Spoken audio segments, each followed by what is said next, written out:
ایسے بہت سارے پیر ہیں جن کے ہاتھوں میں اگر کوئی جاہل جا کر ہاتھ دیے ہیں وہ ہاتھ کھینچ لو آج۔ اللہ تعالیٰ فرماتا ہے اس دن ہم ہر ایک کو اس کے امام کے ساتھ بلائیں گے، اس کے جو بھی اس کا آقا تھا، جو بھی اس کا گروہ تھا، اس کے ساتھ ہم اسے پکاریں گے۔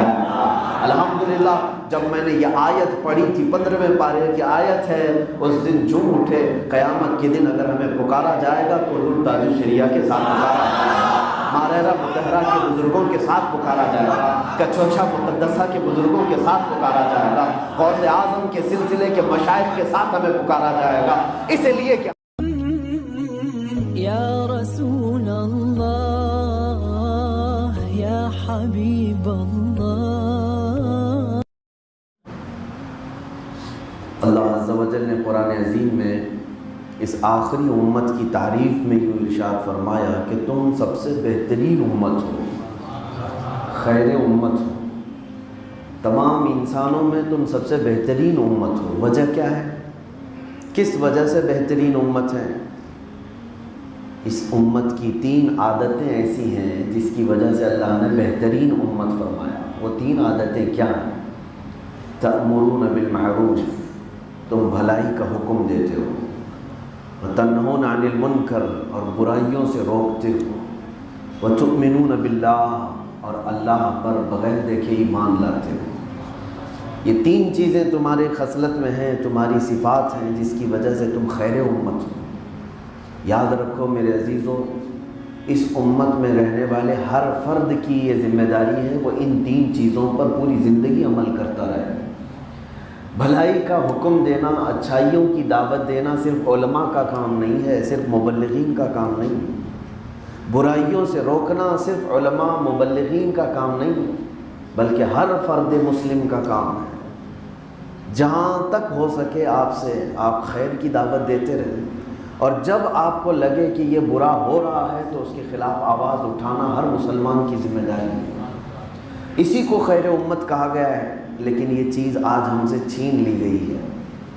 اب ایک طبقہ خاص ہو گیا، اچھائیوں کا حکم دینے والوں کو لوگوں نے مخصوص کر دیا ہے کہ صرف یہی لوگ ہیں جو تقریر کریں گے، تبلیغ کریں گے اور لوگوں کو بلائیں گے، باقی سب نہیں۔ ہماری ڈیوٹی تو نہیں ہے یہ۔ قیامت کے دن ہر مسلمان سے سوال ہوگا، بلکہ ایک ایسا شخص جس کو کھینچ کر فرشتے لے جا رہے ہوں گے جہنم کی طرف، اس کی نمازیں نہیں تھی، اس کے پلے میں کچھ نمازیں نہیں تھی، وہ رب تعالیٰ کی بارگاہ میں مقدمہ کرے گا کہ مولا میرا فیصلہ پھر سے کیا جائے۔ تھوڑی دیر اسے روک دیا جائے گا، وہ بندہ کہتا ہے کہ اے رب ذوالجلال، میرا جو پڑوسی ہے یہ تو نمازی ہے، وہ جنت کی طرف جا رہا ہے۔ کہاں؟ اس نے نمازیں مکمل کی ہیں۔ وہ بندہ اس پر مقدمہ کرتا ہے کہ پوری زندگی بھر کبھی اس نے مجھے نماز کو بلایا ہی نہیں تھا۔ اللہ تبارک و تعالیٰ اس کی سخت پکڑ کرتا ہے کہ تو اپنے پڑوسی کا حق ادا نہیں کیا۔ پڑوسی کا حق یہ نہیں صرف کہ اس کو روٹی سالن بھیج دیا جائے، پڑوسی کا حق یہ بھی ہے کہ اسے جہنم میں جانے سے بھی بچا لیا جائے۔ ہر مسلمان کی یہ ذمہ داری ہے کہ وہ امر بالمعروف اور نہی عن المنکر کے فریضے کو مکمل ادا کرے۔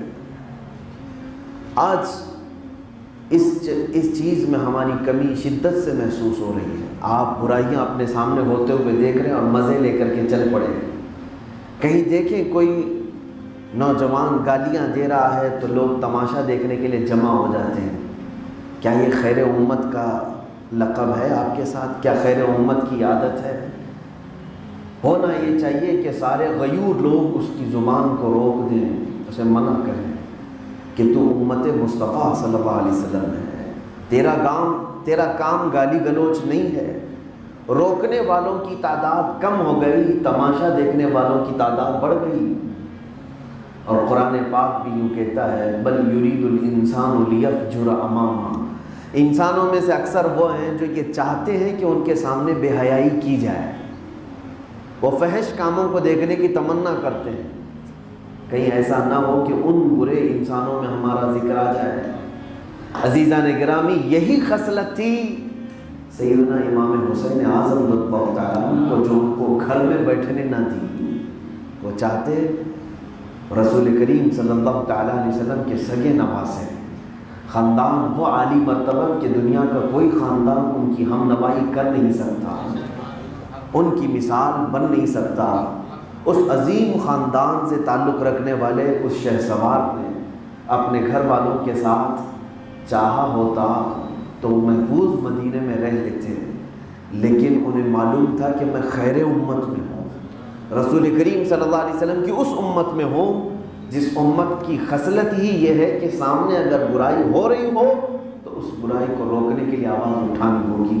میرے آقا صلی اللہ علیہ وسلم نے فرمایا من رأى منکم منکرا فلیغیرہ بیدہ ومن لم یستطع فبلسانہ ومن لم یستطع فبقلبہ وذلک اضعف الایمان او کما قال النبی صلی اللہ علیہ وسلم۔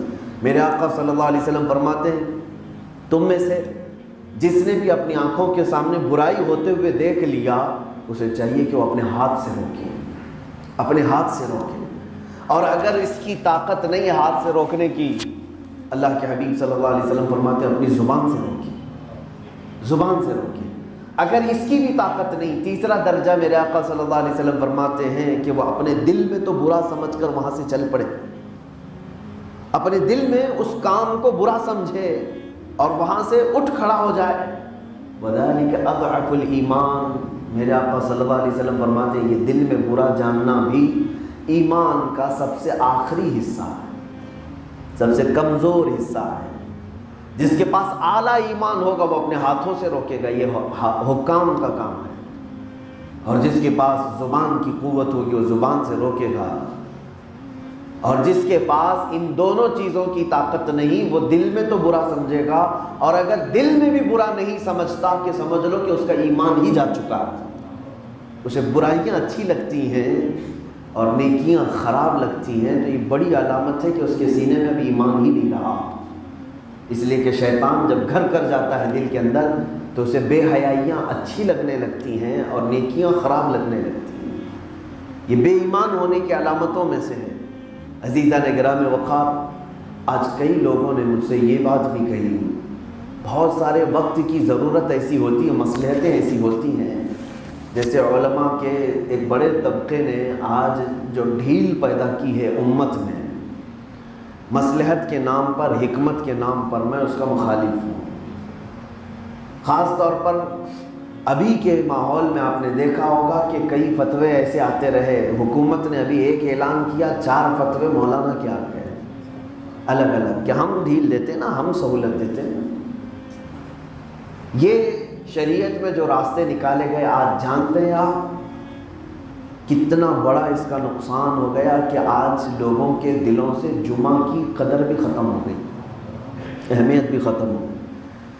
6واں مہینہ گزرنے کو آ گیا ہے، 6 مہینے ہونے کو آ گئے ہیں، ممبئی اور مہاراشٹر کے علاقوں میں آج تک ان لوگوں نے جمعہ نہیں پڑھی۔ یہ تو غنیمت ہے، الحمدللہ، اللہ کا فضل و کرم و احسان ہے، کروڑا احسان ہے کہ ہمیں جمعہ میں وہ بلا رہا ہے، اپنے دروازے کھلے رکھا ہے، لیکن وہاں کے لوگوں نے آج تک اتنے دن ہو گئے، 6واں مہینہ آ گیا ہے، جمعہ نہیں پڑھ سکے۔ جمعہ تو دور کی بات ہے، 5 وقتہ نمازوں میں ان کے لیے مسجد کے دروازے بند ہیں، جبکہ مارکیٹ پوری کھلی ہوئی ہے، مال کھل گئے، سینما تھیٹر کھل گئے، بہت ساری چیزیں کھل گئی، تقریباً ساری چیزیں کھل گئی، بازاروں میں بھیڑ ویسی کی ویسی، لیکن جس مقصد سے میں سمجھتا ہوں مسجدوں کو تالے لگائے، اس میں کہیں نہ کہیں ہمارے کچھ ذمہ داروں کا بھی ہاتھ ہے۔ اس کی وجہ صرف یہ ہے کہ تم اتنے ہلکے میں کیوں لیتے ہو، اتنے ہلکے میں کیوں لیتے ہو۔ خیر، آئی بیماری، پھیلی تھی اور ختم بھی ہو گئی، چلی گئی۔ ختم کیسے؟ دماغوں سے۔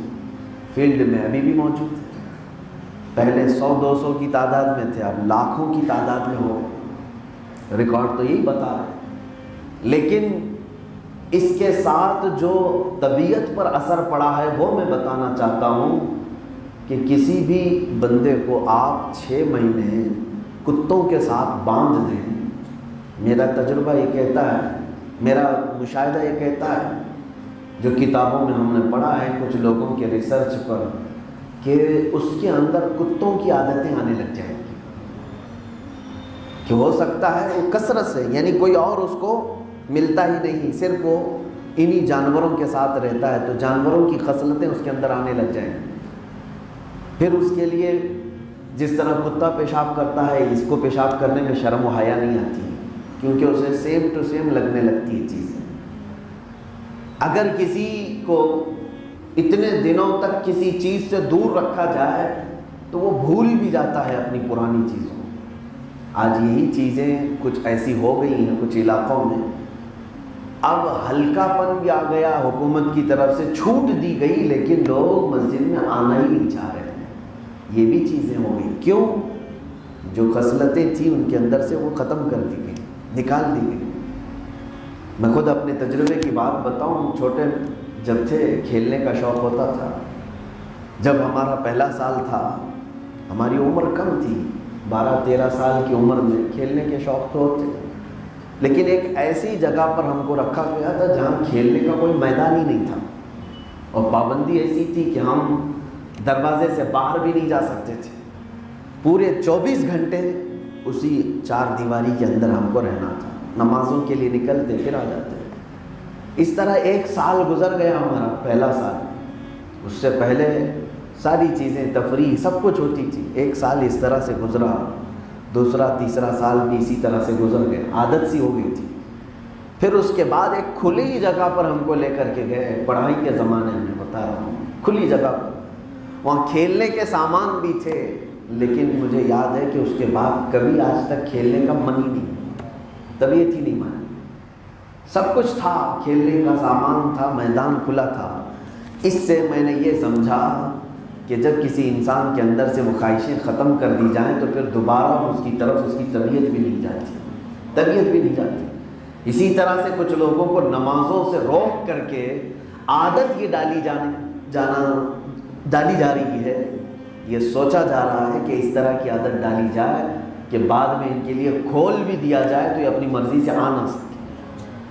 عزیزان گرامی وقار، میں بات یہ کہہ رہا تھا کہ وہ علماء جو نیابت انبیاء کا تاج رکھے ہوئے اپنے سروں پر، جو رسول کریم صلی اللہ تعالیٰ علیہ وسلم کے نائب کہلاتے ہیں، ان کے کندھوں پر ایک بہت بڑی ذمہ داری ہے۔ میں کہہ رہا تھا آپ سے کہ کچھ لوگوں نے کہا کہ وقت کی ضرورتیں اور مصلحتیں ایسی ہوتی ہیں کہ لوگوں کو حالات کو قابو کرتے ہوئے ہی فتوے اور تمام چیزیں دینا چاہیے۔ میں سمجھتا ہوں یہ بات امام حسین کو کیوں نہیں سمجھ میں آئی؟ امام حسین رضی اللہ تعالیٰ عنہ کے سامنے ان کا پورا کنبہ تھا، ان کا پورا خاندان تھا، پورا مدینہ تھا ان کے سامنے، یہ بات کیوں نہیں وہ سمجھ نہیں سکے؟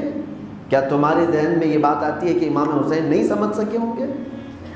اللہ اکبر، اگر وہ نہیں سمجھ سکتے تو پھر تم کیسے امام کہہ سکتے ہو؟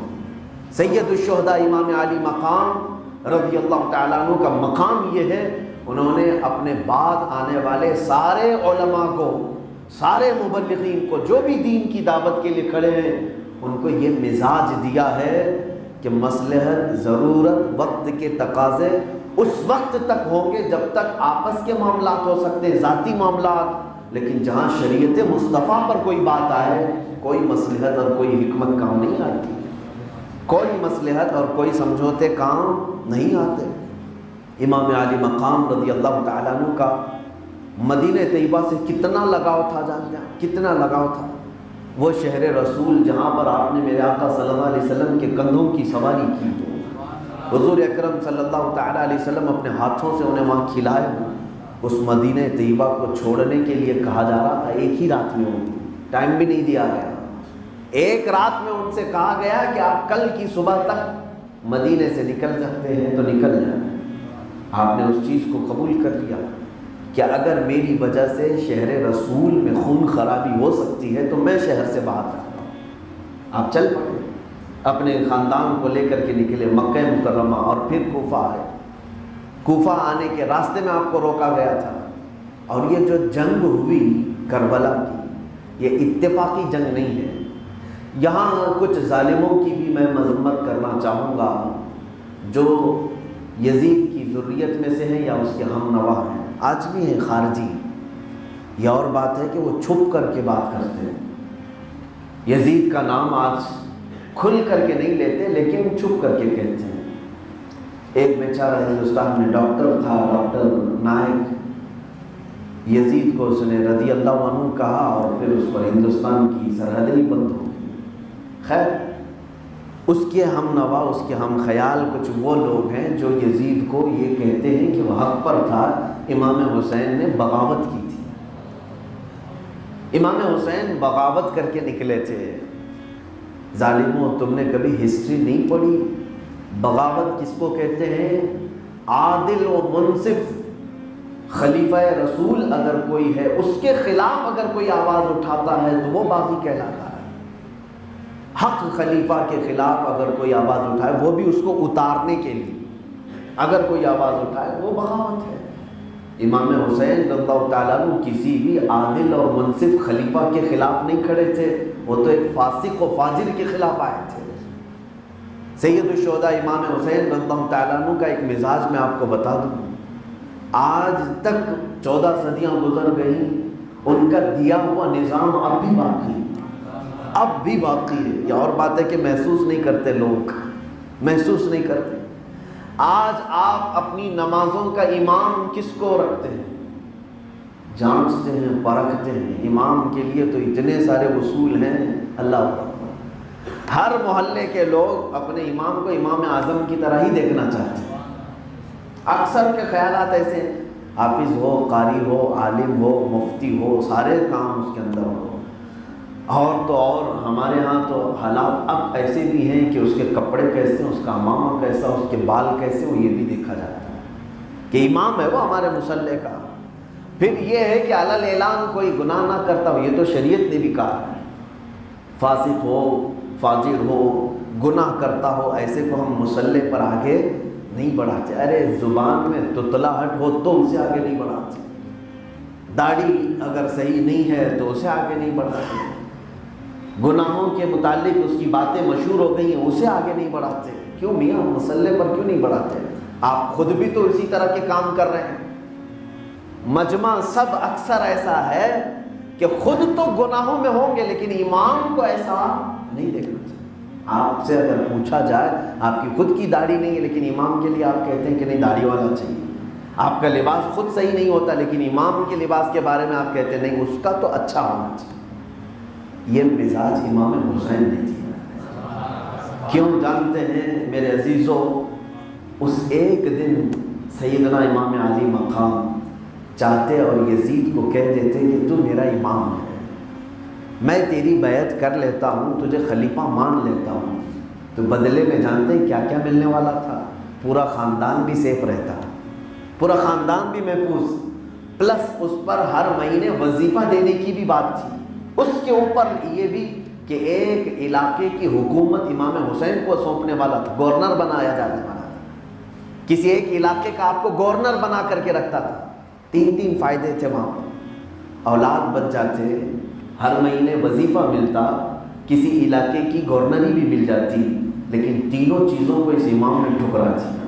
خاندان بھی چلا گیا اور وہ حکومت بھی چلی گئی، وہ وظیفے بھی چلے گئے، حتیٰ کہ آپ کی جان بھی گئی، جان بھی گئی۔ امام علی مقام سے اگر پوچھے کہ آپ اگر مان لیتے تو کیا ہوتا، ان کی روح یہی جواب دے گی، اگر میں مان لیتا یزید کو خلیفہ تو صرف یہ میرے زمانے تک نہیں چلتا بلکہ قیامت تک آنے والے ہر محلے والے دلیل بناتے، حسین جب یزید کو امام بنا سکتے ہیں تو ہم کسی شرابی کو مصلی پہ کیوں نہیں کھڑا کر سکتے؟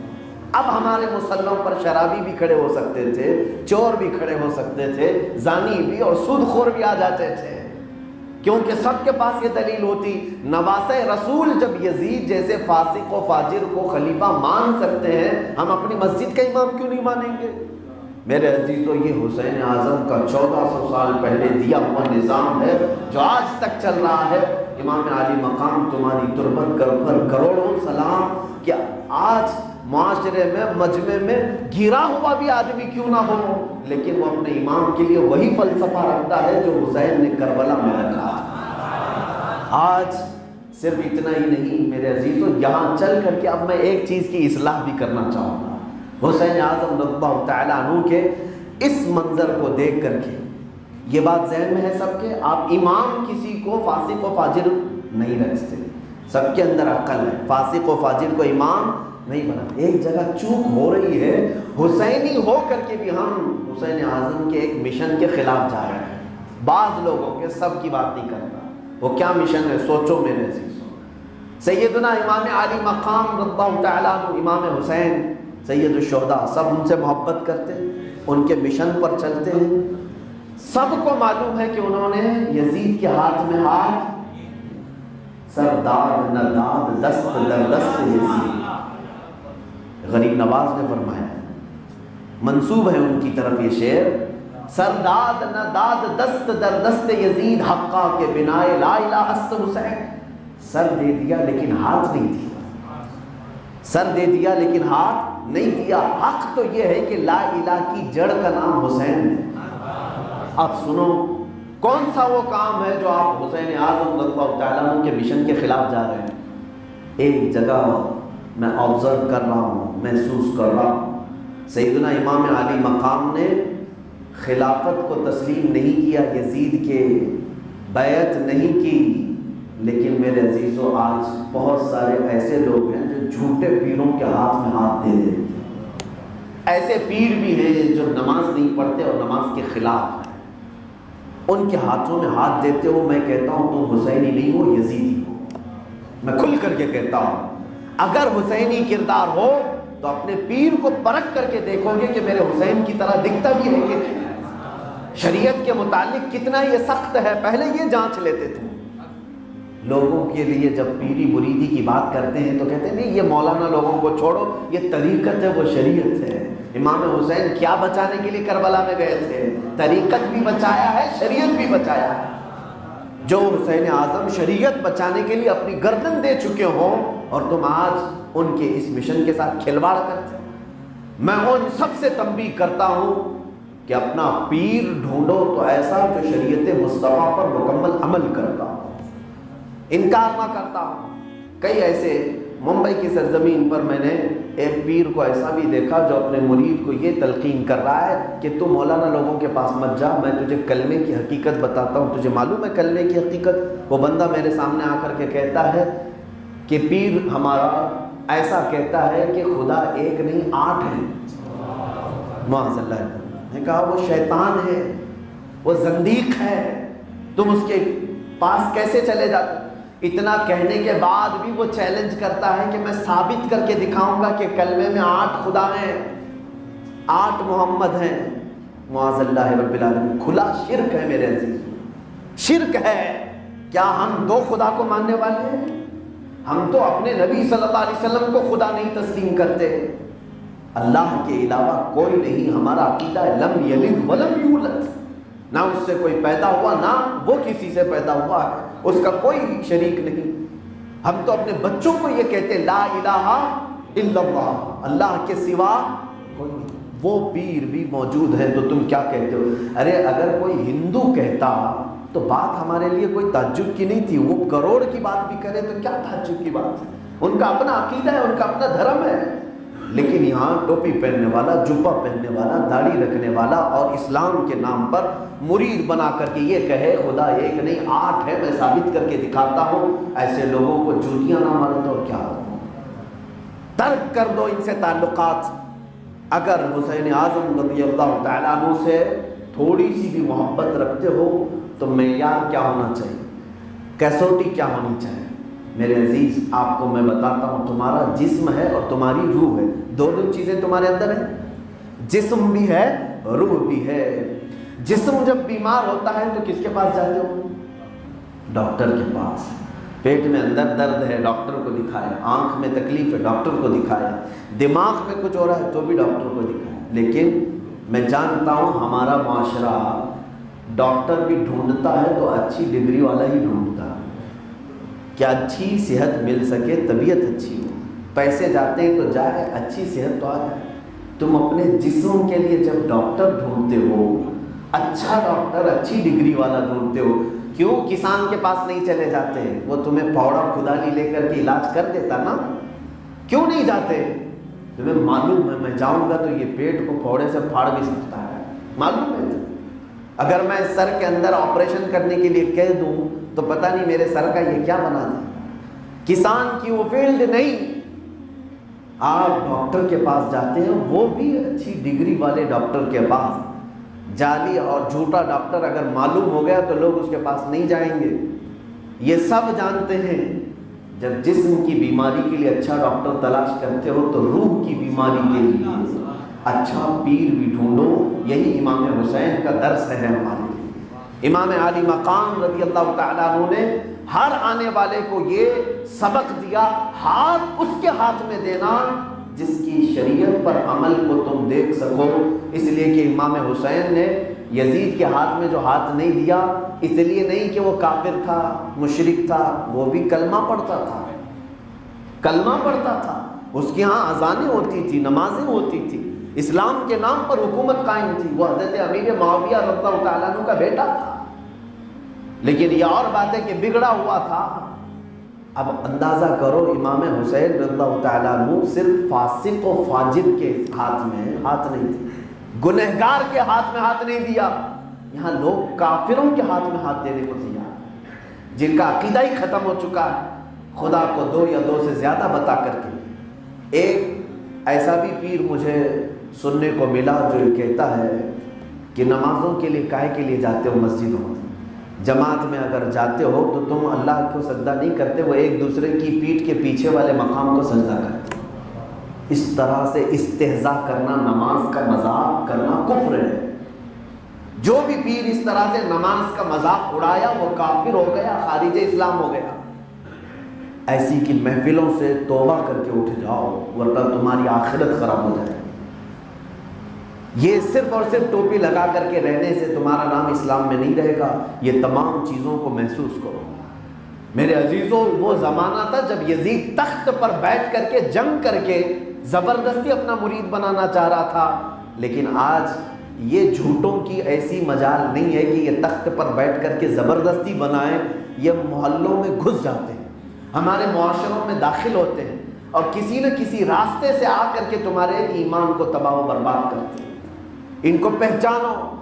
اس لیے کہ میں ایک تمہیں واقعہ بتا دیتا ہوں۔ شیخ عبدالحق محدث دہلوی رحمۃ اللہ علیہ بڑے پائے کے بزرگ ہیں۔ ہندوستان میں علم حدیث کو سب سے زیادہ اگر کسی نے پھیلایا ہے تو وہ شیخ عبدالحق محدث دہلوی۔ تقریباً علماء جتنے بھی ہیں ہندوستان میں، ہماری سب کی جو سند حدیث حضور صلی اللہ علیہ وسلم تک پہنچتی ہے وہ شیخ عبدالحق محدث دہلوی سے ہو کے پہنچتی ہے۔ یہ شیخ عبدالحق محدث دہلوی کون تھے؟ یہ مدینہ طیبہ سے آئے تھے، مدینہ طیبہ میں رہتے تھے تو روز روزہ رسول کی زیارت تھی، لیکن آپ کو بشارت ہوئی میرے آقا صلی اللہ علیہ وسلم کی طرف سے کہ تم ہند کی طرف جاؤ اور میرے علم کو پھیلاؤ، تو وہ رونے لگے کہ مدینہ مجھ سے چھوٹ جائے گا۔ شیخ عبدالحق محدث دہلوی رحمۃ اللہ تعالیٰ علیہ فرماتے ہیں تو پھر اللہ کے نبی صلی اللہ تعالیٰ علیہ وسلم نے خواب میں مجھے یہ تسلی دی کہ عبدالحق تم جاؤ، جب جب تمہیں ضرورت ہو آنکھ بند کرنا، ہمارا دیدار ہو جائے۔ حضرت شیخ عبدالحق محدث دہلوی فرماتے میں ہندوستان چلایا، دلی میں رہتا تھا اور دن بھر لوگوں کو حدیث پڑھاتا تھا اور رسول کریم صلی اللہ علیہ وسلم کی حدیث کے نکات بتاتا تھا۔ رات کے وقت اگر دل بے قرار ہو تو آنکھیں بند کرتا، مراقبہ کرتا اور مدینے پہنچ جاتا تھا۔ مجھے روزہ رسول کی زیارت ہو جاتی تھی اور بسا اوقات میرے آقا صلی اللہ علیہ وسلم کی بھی زیارت ہوتی تھی۔ شیخ عبدالحق محدث دہلوی فرماتے ہیں ایک وقت ایسا آیا میری زندگی میں ایک جگہ سے گزر رہا تھا، دلی سے کسی علاقے میں آپ جا رہے تھے تو دیکھا ایک جھونپڑی ہے، وہاں کچھ لوگ ہیں، اندر کوئی بزرگ بیٹھے ہوئے۔ تو میں نے پوچھا کہ یہ کون لوگ ہیں؟ کہا ایک بابا ہیں، مرشد ہیں ہمارے، پیر صاحب تھے اور ان کے مریدین آس پاس تھے، کمال کے پیر صاحب جو بولتے وہ ہو جاتا تھا۔ لوگوں کا ایک جمگٹھا، دیکھیں یہ چیزیں غور سے سنو میرے عزیزوں۔ شیخ عبدالحق محدث دہلوی فرماتے ہیں میں بھی اندر چلا گیا، دیکھا تو واقعی ایک بڑے بزرگ نظر آ رہے تھے، ایک کھاٹ پر بیٹھے ہوئے تھے، مریدین سب نیچے تھے۔ تو تھوڑی دیر انہوں نے اچھی اچھی باتیں کی، بعد میں ان کے پاس ایک پیالہ تھا، اس پیالے میں شراب تھا، وہ شراب پینے لگے اور مجھ سے کہا کہ عبدالحق پی لو۔ میں نے کہا اسلام اس بات کی اجازت نہیں دیتا، میں شراب کو منہ سے نہیں لگا سکتا۔ انہوں نے کہا میں کہہ رہا ہوں پی لو۔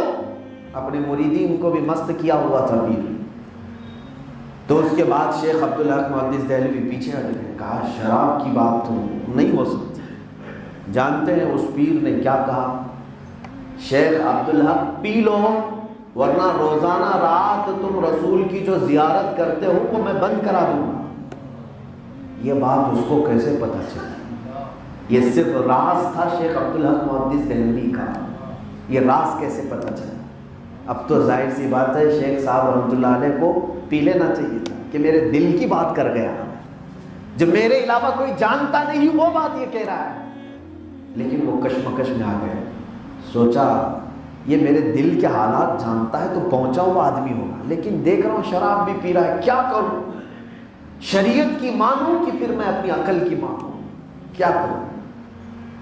اسی شش و پنج میں تھے، کہا کہ میں کل فیصلہ کرتا ہوں پینا ہے کہ نہیں پینا، آج میں جاؤں گا، آج میں جاتا ہوں۔ آئے وہ رات میں اسی معاملے کو لے کر بڑے فکر میں رہے کہ ایسا آخر اس کو میرے دل کی حالت کی خبر کیسے ہوئی۔ شام ہوئی، رات کے وقت شیخ عبدالحق محدث دہلوی رحمۃ اللہ تعالیٰ علیہ کا معمول تھا تنہائی میں بیٹھ کر کے آنکھیں بند کر کے زیارت کرتے تھے میرے آقا صلی اللہ علیہ وسلم کے روضے کی۔ لیکن جانتے ہیں اس دن ایسا ہوا کہ جیسی آپ نے آنکھیں بند کی، روضہ رسول کے باہر وہی پیر کھڑا ہوا نظر آیا اور کہہ رہا تھا عبدالحق میں تجھے اندر جانے نہیں دوں گا، میں تجھے روضے کی حاضری نہیں ہونے دوں گا۔ اب اتنا بڑا وقت آ چکا ہے، آپ آنکھیں کھول دیتے ہیں کہ آخر میں کیا کروں۔ دوسرے دن سوچا چل جاؤں، چل پڑوں، ہو سکتا ہے وہ کوئی اور شراب ہوگی، لیکن بو سے تو لگ رہا ہے وہ نشے والی شراب ہے۔ ایک طرف میرے آقا صلی اللہ تعالیٰ علیہ وسلم کی شریعت ہے اور ایک طرف یہ جس طرح کے عجائبات پہ عجائبات دکھا رہا ہے مجھے، جس کو تو ہم جیسے لوگ آج کے ہوں تو کرامت ہی کہتے ہیں، وہ استدراج ہے۔ شیخ صاحب رحمۃ اللہ علیہ کا دوسرا دن آیا، دوسرے دن آج آپ نے مراقبہ کیا، آج بھی دیکھا دروازے کے باہر وہ کھڑا ہے، آنکھیں بند ہیں لیکن مدینہ طیبہ روضہ رسول کے باہر ہو رہے، آپ سے وہ کہہ رہا ہے کہ میں تیری حاضری نہیں ہونے دوں گا، تو شراب پی لے میرے پاس آ جا۔ اتنی طاقت و تصرف والا پیر اگر کسی کو باس ہو جائے، شیخ عبدالحق محدث دہلوی اس وقت تک ثابت قدم ہے، ڈٹے ہوئے ہیں، شریعت شریعت ہوتی۔ اس کے بعد تیسرا دن آیا، آپ بے قرار ہو گئے، رونے لگ گئے، اور جب مراقبہ کیا تو دھاڑے مار مار کر کے میرے آقا صلی اللہ علیہ وسلم کی بارگاہ میں فریاد کرنے لگے، یا رسول اللہ صلی اللہ علیہ وسلم امتحان بہت ہو گیا، بہت ہو گیا، اب آپ بتائیں میں آپ کی شریعت پر چلنا چاہتا ہوں، میں صحیح ہوں یا پھر یہ پیر جو مجھے شراب کی دعوت دے رہا ہے؟ آپ میرے آقا دستگیری فرما دیں۔ آپ روتے رہے، اچانک شیخ رحمۃ اللہ علیہ فرماتے ہیں روضہ رسول سے اندر سے آواز آئی، اخرج یا کلب من بابنا، اے کتے ہمارے دربار سے نکل جا۔ اتنا کہنا تھا کہ وہ پیر وہاں سے غائب ہوا، میرے آقا صلی اللہ علیہ وسلم کے جلوے کی آپ کو زیارت نصیب ہوئی۔ شیخ عبدالحق محدث دہلوی رحمۃ اللہ علیہ فرماتے ہیں آخر تو میں جیت ہی گیا، آخر تو اللہ تعالیٰ نے میرے امتحان میں مجھے کامیابی دے دی۔ دوسرا دن تھا، اب فخر سے یہ جانے لگے ڈھونڈنے کے لیے کہاں ہے وہ پیر۔ وہ پیر تھا کہ پیر تھا، اس کو ڈھونڈنے کے لیے گئے، جا کر کے دیکھا وہاں جھوپڑی اڑی ہوئی ہے، سارا سامان بکھرا ہوا ہے، پیر کا کہیں نام و نشان بھی نہیں ہے۔ ہاں کچھ مرید تھے جو سکتے میں بیٹھے ہوئے تھے، سوچ میں بیٹھے ہوئے تھے، کچھ پریشان لگ رہے تھے۔ شیخ رحمۃ اللہ علیہ جا کر پوچھتے ہیں بابا کہاں چلے گئے، بابا کہاں گئے، جس کے بعد تم بیٹھے رہتے تھے کہاں گئے؟ کہا مت پوچھو بڑا غضب ہو گیا، مت پوچھو بڑا غضب ہو گیا۔ کہا کیا ہوا؟ کہا کل رات ہم اپنے پیر کے ساتھ بیٹھے تھے، اچانک پتہ نہیں ہمارے پیر کو کیا ہو گیا، ان کی شکل بدل گئی، وہ کتا بن گئے اور کتا بن کے چل رہا۔ ہم نے اپنی آنکھوں سے دیکھا وہ اس جھوپڑی سے کتے کی حالت میں نکل کر چلے گئے۔ شیخ عبدالحق محدث دہلوی رحمۃ اللہ علیہ نے ان سارے مریدوں کو پھر تلقین کی، سمجھایا، جانتے ہو وہ کوئی انسان نہیں، وہ شیطان تھا جو انسان کی شکل میں بیٹھ کر کے، ظاہر سی بات ہے شیطان تمہارے دلوں کے اندر تک داخل ہو جاتا ہے، تمہارے رازوں کی باتیں بھی پہچان لیتا ہے۔ ایسے وقت میں تمہیں ثابت قدم رہنا چاہیے کہ میری شریعت جانے نہ پائے۔ میرے گھر کے اندر کے حالات بھی اگر مجھے کوئی آ کر کے بتا دے تو میں پہلے یہ دیکھوں گا کہ اس کا رسول کریم صلی اللہ علیہ وسلم سے رشتہ کتنا مضبوط ہے۔ اگر یہ عاشق رسول ہے تو یقیناً یہ اللہ کا ولی ہو سکتا ہے، اور اگر نہیں، محبت رسول نہیں اور دین اسلام پر اس کا عمل نہیں ہے تو سمجھ لینا کہ شیطان ہی ہوگا جو میرے ایمان پر ڈاکہ ڈالنے کے لیے آیا ہے۔ ایسے بہت سارے پیر ہیں جن کے ہاتھوں میں اگر کوئی جاہل جا کر ہاتھ دیے ہیں، وہ ہاتھ کھینچ لو، آج وہ ہاتھ کھینچ لو، اس لیے کہ گنہگار ہوگے یہاں پر بھی اور قیامت کے دن بھی۔ قرآن پاک کہتا ہے وَيَوْمَ يُنَادِهِمْ كُلُّ أُنَاسٍ بِإِمَامِهِمْ، اللہ تعالیٰ فرماتا ہے اس دن ہم ہر ایک کو اس کے امام کے ساتھ بلائیں گے، اس کے جو بھی اس کا آقا تھا، جو بھی اس کا گرو تھا، اس کے ساتھ ہم اسے پکاریں گے، جو جس کی پیروی کرتا تھا اس کے ساتھ وہ قیامت کے دن بلایا جائے گا۔ تو یاد رکھنا اگر تمہاری نسبت سچے پیر کے ساتھ تھی تو انہی پیر کے ساتھ تمہیں پکارا جائے گا۔ الحمدللہ جب میں نے یہ آیت پڑھی تھی، 15ویں پارے کی آیت ہے، اس دن جھوم اٹھے، قیامت کے دن اگر ہمیں پکارا جائے گا تو حضور تاج الشریعہ کے ساتھ پکارا جائے گا، مارحرہ مطہرہ کے بزرگوں کے ساتھ پکارا جائے گا، کچوچا مقدسہ کے بزرگوں کے ساتھ پکارا جائے گا، غوث اعظم کے سلسلے کے مشائخ کے ساتھ ہمیں پکارا جائے گا، اس لیے کہ ہم نے ہاتھ ایسے ویسے کے ہاتھ میں نہیں دیا، ہم اس کے ہاتھ میں ہاتھ دیتے ہیں جو ہمیں مدینے کے تاجدار تک پہنچائے، ہمارے دلوں میں عشق رسول بھر دے، ہمیں سنت مصطفیٰ کی تعلیم دے، اور ہمیں ہمیشہ یہ تعلیم دے کہ اگر نبی کی شریعت پر ایک حرف بھی کوئی بولے اس سے اپنا دامن کھینچ لو۔ ہمارے مرشد نے تو یہ درس دیا ہے، نبی سے جو ہو بیگانہ اسے دل سے جدا کر دے، پدر مادر برادر جان و مال ان پر فدا کر دے۔ یہ ہمارے مشائخ کا طریقہ رہا ہے میرے عزیزو۔ آج اگر تم اس چیز میں کچے ہو تو میں کہتا ہوں تم حسینی نہیں۔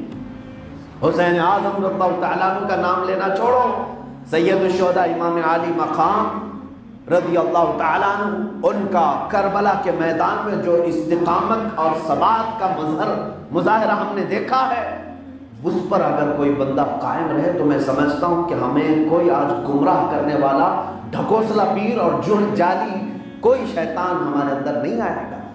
آج اس بات کی اصلاح کی سخت ضرورت ہے۔ کئی علاقے ایسے ہیں جہاں شیاطین آ کر کے مسلمانوں کے مال اور ان کی جائیدادوں پر نظر رکھ کر کے ان کو اپنے ارد گرد حلقہ بنا کر کے ایک دھندا چلاتے ہیں، ایک بزنس چلاتے ہیں۔ ممبئی کے قریب میں بیونڈی کا ایک علاقہ ہے، وہاں پر ایک پیر کو دیکھا تھا، اس نے تو اپنے گھر میں کعبہ بھی بنا لیا ہے، اس کو عورتیں دودھ سے نہلاتی ہیں، 7 دروازوں میں اندر بیٹھتا ہے، یہ سب بڑھا، اس کو پولیس سیکورٹی بھی ہے۔ ظاہر سی بات ہے یہ لوگ ایسوں کو ہی سیکورٹی دیں گے، ایسوں کی جو تمہارے ایمان پر ڈاکہ ڈال سکتا ہے اس کے لیے بہت ساری شیاطین کی حفاظت ہوتی، لیکن میرے عزیزو تمہارا امتحان ہوگا قدم قدم پر۔ آج کچھ لوگوں کو ہم نے پوچھا کہ فلاں تو بے نمازی ہے، نماز کی اس کے اندر ذرا برابر بھی ادب اور اس کا خیال نہیں ہے، ایسے کے پاس کیوں جاتی ہے؟ کہا کہ ارے آپ مت پوچھو، ہمارے پیر صاحب مکے میں نماز پڑھتے، مدینے میں نماز پڑھتے، مغرب ان کی مکے میں ہوتی ہے، عشاء مدینے میں ہوتی ہے، کون سی پلین سے جاتے ہیں، جیٹ سے جاتے ہیں معلوم۔ اتنا ہی نہیں، ہاں یہ مریدوں کے ذہن میں ڈالی ہوئی باتیں ہیں۔ میرے عزیزو اگر ایسا ہی ہوتا کہ کسی پیر کے لیے نماز معاف ہوتی تو پیران پیر غوث اعظم عبد القادر جیلانی سخت ٹھنڈیوں کے دنوں میں ایک رات آپ کو 40 مرتبہ غسل کی حاجت پڑی، ہر بار آپ غسل کرتے تھے اور نماز کا انتظار کرتے تھے۔ فرماتے ہیں سرکار غوث الاعظم دستگیر رضی اللہ تعالیٰ نے اپنی پوری زندگی میں ایک نماز ان کی قضا نہیں ہوئی، اور وہی شیخ المشائخ اپنے منبر سے کہتے ہیں جو نماز نہ پڑھتا ہو اس کو مسلمانوں کی قبرستان سے دور رکھا جائے۔ یہ غوث اعظم کا فرمان ہے۔ میرے عزیزو ان سے بڑا پیر کون ہے؟ سرکار غریب نواز رضی اللہ تعالیٰ عنہ پر ساری چیزیں بند کر ڈالی کفار نے، لیکن کیا آپ میں سے کوئی بتا سکتا ہے کہ ان کی کوئی نماز قضا ہوئی ہو؟ تو نمازوں کے معاملات میں اتنے ہلکے کیوں ہو جاتے ہو؟ تم اگر نہیں پڑھتے تو یہ تمہارا گناہ ہے، تمہاری بدعملی ہو سکتی، لیکن ایسا بندہ جو تمہیں نمازوں سے غافل کرتا ہے اس کے ہاتھ میں ہاتھ کیسے دے سکتے ہو؟ ارے میاں ہم تو اس لیے ہاتھ میں ہاتھ دینے آئے ہیں کہ میں بگڑا ہوں، مجھے سدھار دو، میرے اندر نمازوں کا شوق ڈال دو، اس لیے تو ہم ہاتھ دیتے ہیں کسی پیر کے ہاتھ میں۔ یہاں تو الٹا ہو رہا ہے، پہلے بیچارہ 5 وقت کی نماز پڑھتا تھا، بیعت ہوا ہے تو وہ بھی غائب ہو گئی۔ پیر کہہ رہا ہے کچھ ضرورت نہیں، تیری سب نمازیں میں معاف کراؤں گا قیامت کے دن، کوئی ضرورت نہیں۔ ایسا مریدوں کو کہہ کر کے ان کو ٹینشن فری کرنا ہے، ٹینشن فری ہو جاتا ہے مرید، یہ سمجھتا ہے پیر صاحب ہے نا سب کروا لیں گے۔ میرے عزیز تجھے معلوم نہیں ہے وہ قیامت کے میدان میں آدم علیہ السلام سے لے کر عیسیٰ علیہ السلام تک کانپ رہے ہوں گے، تیرے پیر پتہ نہیں کون سی کھیت کی مولی، اس کا حشر کیا ہوگا معلوم ہی نہیں ہے۔ انبیاء کرام علیہ السلام، قرآن کہتا ہے سورہ نجم میں وَكَمْ مِن مَلَكٍ فِي السَّمَاوَاتِ لَا تُغْنِي شَفَاعَتُهُمْ شَيْئًا إِلَّا بِإِذْنِ اللَّهِ۔ اللہ کے کتنے بڑے بڑے فرشتے ایسے ہیں جو ڈر کر کے اس دن سفارش بھی نہیں کریں گے کسی کی، وہی سفارش کرے گا من ذا الذی یشفع عنده الا بإذنہ۔ اللہ فرما رہا ہے کون ہے جو کسی کی بات میرے پاس لے کر کے آئے گا سوائے اللہ کی اجازت کے۔ اس دن جس کو بات کرنے کا حکم ہوگا بس صرف وہ بات کرے گا۔ پورے قیامت کے میدان میں سارے چپ ہوں گے، سارے چپ، حتیٰ کہ نوح علیہ السلام جو 950 سال تبلیغ کیے وہ کہتے ہیں کہ نہیں میری مجال نہیں آج بات کرنے کی۔ پیر کہہ رہا ہے کہ میں سب بخشوا دوں گا، اور 950 سال جس نبی نے تبلیغ کی وہ کہہ رہے ہیں پوری مخلوق کو جاؤ آج نفسی نفسی اذهبوا الی غیری، میرے علاوہ کسی اور کے پاس جاؤ، آج میری ہمت نہیں۔ موسیٰ کلیم اللہ علیہ السلام جن کے جلال جمال سب کو آپ سنتے رہتے ہیں، مخلوق قیامت کے دن ان کے پاس جائے گی، وہ کہتے ہیں ایک بار میرے ایک گھونسے سے ایک آدمی مر گیا تھا، ایک کو انہوں نے مارا تھا، وہ مر ہی گیا تھا، وہ فرعونی تھا۔ وہ کہتے ہیں مجھے ڈر لگتا ہے میرا مولا اس عمل کے بارے میں مجھ سے پوچھنا چاہیے، مجھے ڈر ہے آج۔ کہاں جائیں؟ اس محشر کے میدان میں بات کرنے والی صرف اور صرف ایک ذات محمد رسول اللہ صلی اللہ علیہ وسلم۔ اب بتاؤ میرے عزیزوں، کیا اتنا ہلکا تمہارا عقیدہ، اتنا ہلکا ایمان ہے؟ کسی نے کہہ دیا تو تم آنکھ بند کر کے پیچھے چل پڑے، اپنی نمازیں چھوڑ دیا، زکوٰۃ چھوڑ دیا، اپنے روزے چھوڑ دیے، سب پیر صاحب بخشوا لیں گے؟ کہاں سے بخشوائیں گے؟ بڑے بڑوں کا حال یہ ہے۔ حضرت سیدنا غوث اعظم، حضرت امام اعظم ابو حنیفہ رضی اللہ تعالیٰ عنہ جہاں پر وہ دفن ہے بغداد میں، اس جگہ پر آپ نے 6000 مرتبہ ختم قرآن کیا ہے۔ کتنے؟ 6000 ختم قرآن، اور رات کو کھڑے ہوتے تو صبح تک ایک قرآن ختم کرتے تھے، پوری رات کھڑے ہوتے تھے۔ 1000 سے زیادہ ایک وقت میں آپ کے شاگرد ہوتے تھے جن کو حدیث پڑھاتے تھے۔ 80,000 سے زیادہ مسائل آپ نے شریعت کو حل کر کے دیے۔ بڑا احسان ہے اس امام کا، کروڑوں مسلمان اس امام کی اقتدا کرتے ہیں، لیکن جانتے ہیں وہ کیا کہتے ہیں؟ وہ خود کیا کہتے ہیں؟ پیر ہو تو ایسا ہو۔ امام اعظم ابو حنیفہ مسجد میں آئے مغرب میں، کہہ رہے اے اللہ قیامت کے دن اگر ابو حنیفہ کی بخشش ہو گئی تو تعجب کی بات ہے، مجھ جیسا بخشے جانے کے قابل کہاں ہے مولا؟ میرے پاس کچھ بھی عمل نہیں، جس کے پاس 6000 ختم قرآن ہے وہ کہہ رہے اور پھر اخیر میں روتے روتے اللہ کی بارگاہ میں کہتے مولا میری داڑھی سفید ہو گئی ہے، اور تو فرماتا ہے کہ سفید داڑھی والے کو عذاب دینے میں مجھے حیا آتی ہے۔ اللہ نے فرمایا سفید داڑھی والے کو عذاب دینے میں مجھے حیا آتی ہے، مولا بس میری سفید داڑھی کو دیکھ کر مجھے بخش دینا، معاف کر دینا۔ بتاؤ ان کے مقام کا کوئی پیر آج تمہیں ملے گا؟ ان کے درجے کا کوئی ملے گا؟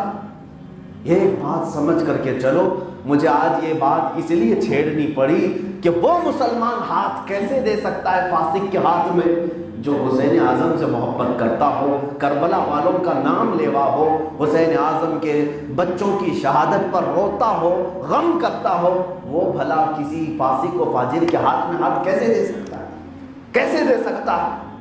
ہرگز نہیں۔ اس مسئلے کو اچھی طرح سے سمجھ کر کے چلو، اگر کسی غیر کے ہاتھ میں، فاسق و فاجر کے ہاتھ میں دیا تو قیامت کے دن حشر یہ ہوگا، اگر وہ اپنے برے اعمال کی وجہ سے جہنم میں جا رہا ہے تو تمہیں ساتھ میں لے کر کے وہ دوزخ میں جائے گا، تمہیں ساتھ میں لے کے دوزخ میں چلا جائے گا۔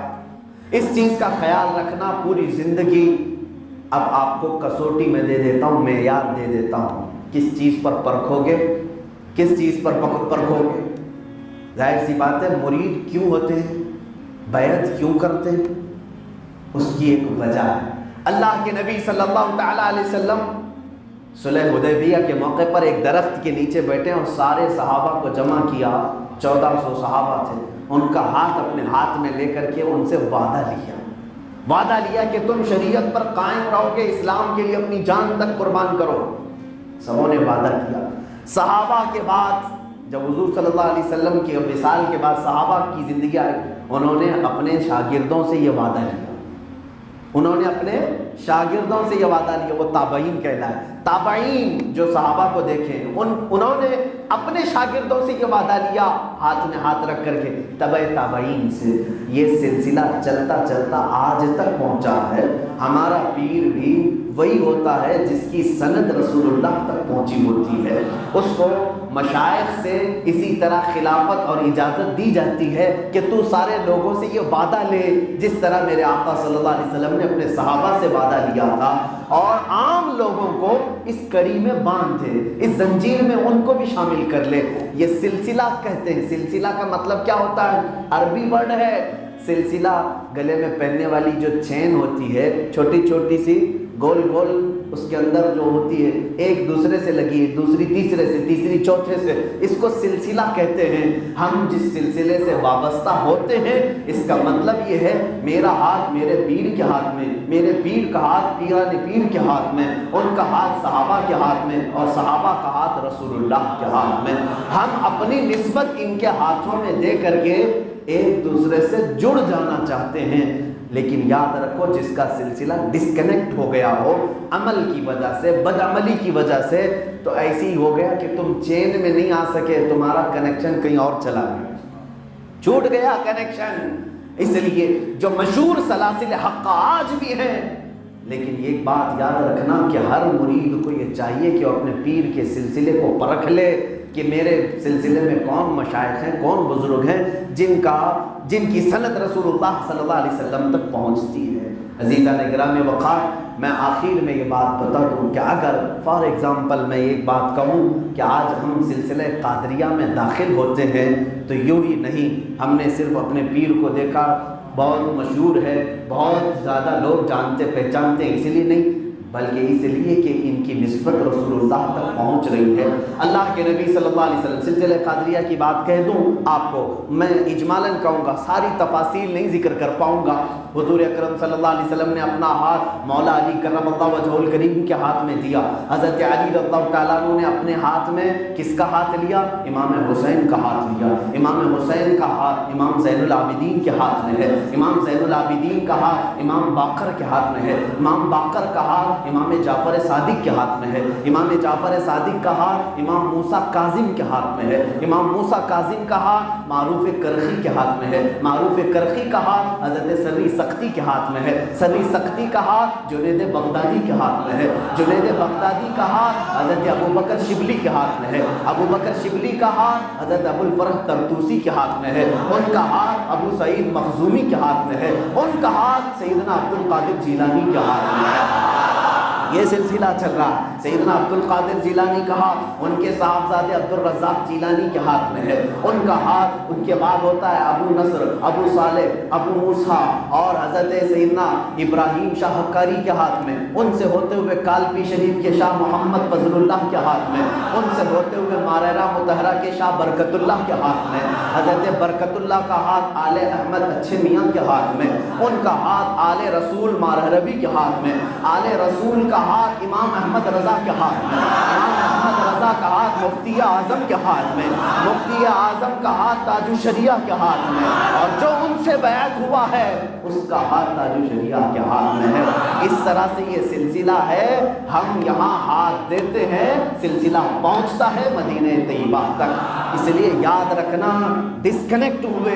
اسی طرح سے سلسلہ اشرفیہ کے جو مشائخ ہیں، سرکار کلام رضی اللہ تعالیٰ عنہ کا، حضور محدث اعظم ہند کچوچوی رضی اللہ تعالیٰ عنہ کا، یہ وہ سلاسل ہیں جو سرکار بغداد تک پہنچتے ہیں۔ مخدوم اشرف سمنانی سے ہوتے ہوئے، شاہ علام الحق پنڈوی سے ہوتے ہوئے، مخدوم جہانیہ جہاں گشت سے ہوتے ہوئے، حضور سلطان الاولیاء غوث الاعظم بغدادی تک پہنچتے ہیں۔ یہاں ہندوستان میں جتنے سلاسل جو مشہور ہیں، سلسلہ رضویہ، سلسلہ اشرفیہ، سلسلہ برکاتیہ، سلسلہ چشتیہ، یہ تقریباً سب سلاسل جاتے ہیں میرے آقا صلی اللہ علیہ وسلم تک۔ صرف سلسلہ نقشبندیہ حضرت ابوبکر صدیق سے چلتا ہے، باقی سارے سلاسل مولا علی کرم اللہ وجہہ الکریم سے چلتے ہیں۔ بات طویل ہو گئی، صرف مجھے اتنا کہنا تھا ہے میرے عزیزوں، جو کربلا والے سے محبت کرتا ہے وہ اپنی زندگی کا یہ مزاج بنا لے، میں ہاتھ دوں گا تو اسی کے ہاتھ میں دوں گا جو حسین کی شریعت پر عمل کرتا ہے، جو رسول اللہ کی شریعت پر عمل کرتا ہے،